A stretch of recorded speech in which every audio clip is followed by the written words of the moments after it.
लोकसभा निवडणुकीत रिपाईला सोलापूर व शिर्डी या 2 जागा देण्याची मागणी केंद्रीय मंत्री रामदास आठवले यांनी सोलापुरात केली आहे। शासकीय विश्रामगृहात आठवले हे पत्रकारांशी बोलत होते। राज्यात महायुतीमध्ये 3 पक्षच असा कायम उल्लेख होतो, परंतु रिपब्लिकन पार्टी ऑफ इंडिया हा सुद्धा महायुतीत आहे, आम्हाला विसरून चालणार नाही। त्यामुळे येणाऱ्या लोकसभेच्या निवडणुकीत आमच्या पक्षाला सोलापूर आणि शिर्डी या 2 जागा मिळाल्याच पाहिजेत अशी मागणी आठवले यांनी केली आहे। सोलापुरातून राजा सर्वदे आणि शिर्डीतून मी स्वतः निवडणूक लढवेन असं सांगताना पत्रकारांनी भाजपाच्या चिन्हावर निवडणूक लढवणार का असा प्रश्न केला। तेव्हा ते म्हणाले, महायुतीतील राष्ट्रवादीचे अजित पवार आणि शिवसेनेचे एकनाथ शिंदे यांना त्यांच्या पक्षाचं चिन्ह मिळाले, त्यामुळे ते भाजपाच्या चिन्हावर लढणार नाही। आमचा पक्ष सुद्धा आमच्या चिन्हावर निवडणूक लढवेल आणि भाजपाच्या चिन्हावर लढवणार नाही असा खुलासा आठवले यांनी केला।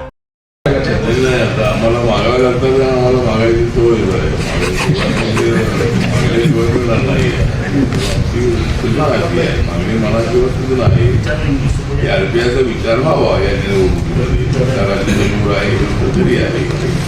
मी लोकसभेमध्ये जावा देशभरातल्या लोकांची आहे।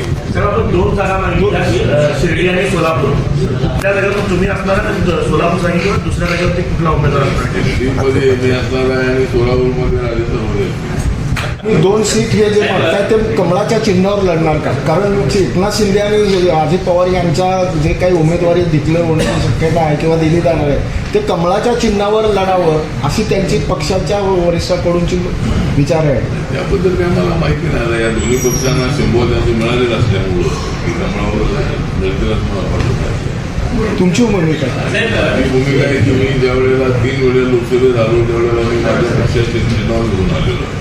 मध्ये अपक्ष निवडून आलो आणि 2 वेळेला आरपी म्हणून निवडून आलेलो आहे। त्यामुळं आमच्या पक्षाला जी तिकीटं मिळतील त्यामध्ये आम्ही आमचा सिंबॉल करतो। ताज्या बातम्या पाहण्यासाठी प्राईम महाराष्ट्र न्यूज चॅनलला सबस्क्राईब करा।